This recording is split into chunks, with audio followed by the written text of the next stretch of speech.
I'm still going to have the Packers reigning atop the NFC North, despite the rumor mill circling that the Vikings might be able to come out and surprise. I don't think much is going to change in Green Bay. I get we lost Devontae Adams in terms of the Packers, but I think that the addition of Sammy Watkins, the draft of Christian Watson, I think that they highlighted a lot of key areas that they were missing. Drafted well in the first round, took 2 defensive players. I think that Green Bay doesn't have the potential to win the conference championship this year like they did last year. Not saying that they don't have a chance. However, the chances are getting slimmer and slimmer as the years go by. Aaron Rodgers is getting older. He's off of his second consecutive MVP season, so it's sad to see them not make it as far as he would like. However, I definitely do think him staying in Green Bay is gonna stir some things up. NFC South with Tampa Bay. I don't like I said earlier. I don't think the Saints will be able to knock off Tampa Bay. They shut them out. They give them good fights. And they probably will do that in the divisional race all season. The Saints, they've addressed every problem they've had. They've got the new coach.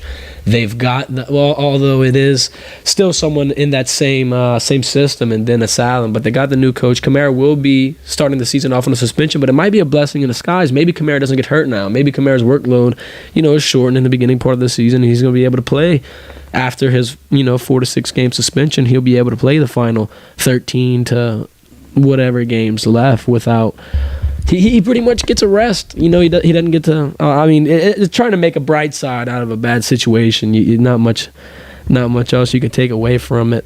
NFC East, shocking, but the Eagles go ahead and take A.J. Brown. Jalen Hurts showed that he was ready. If we can keep everybody healthy on that team, I think that the NFC East is the Eagles to lose. NFC East is traditionally one of the worst divisions in the NFL. The only other team that would contend with them as the Cowboys, but I don't think Dallas is better than last year. I think when you look at the Eagles and what they've done, what they've gone out and accomplished, on top of that, they're young, they're learning. The Cowboys have some young players, but guys like Zeke and Dak, their ceilings are close to being hit. These guys are developed. These guys are. This is the Cowboys, probably 10-7 season, more than likely, is what I'm thinking for the Cowboys. I think that the Eagles can go ahead and string together 11 wins if necessary. They got everything you need. They got a Lamar Jackson and Jalen Hurts that can throw the football. NFC West, Los Angeles Rams are off of a tremendous season. Nothing changed besides the fact that Odell and Von Miller are gone, but at the same time, those were late signees that were just more along the lines of there to fill a role, a smaller role that I don't think is going to be hard to find a substitute for. Sure, Von Miller going to Buffalo is a huge boost, and Von Miller is a great athlete. I just don't personally think that the loss of Von Miller is going to cripple the Rams in any way. The Rams are going to be set to have a chance at repeating. It's rare in the NFL especially. But with Aaron Donald coming back, with Cooper Kupp coming back, with Matthew Stafford coming back, it's a recipe for disaster. That team is crazy. That team's hard to guard. We've seen it. The defense is so strong. The offense is explosive. Cooper Kupp can give you 110 receiving yards every single game.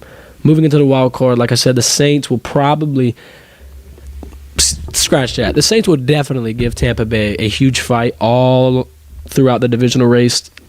My problem with the Saints is that I don't trust Jameis Winston enough. Jameis is going to have to prove that he has recovered and that he has transitioned into an elite quarterback, because when we're talking about going deep into the playoffs, what you need behind center is an elite quarterback.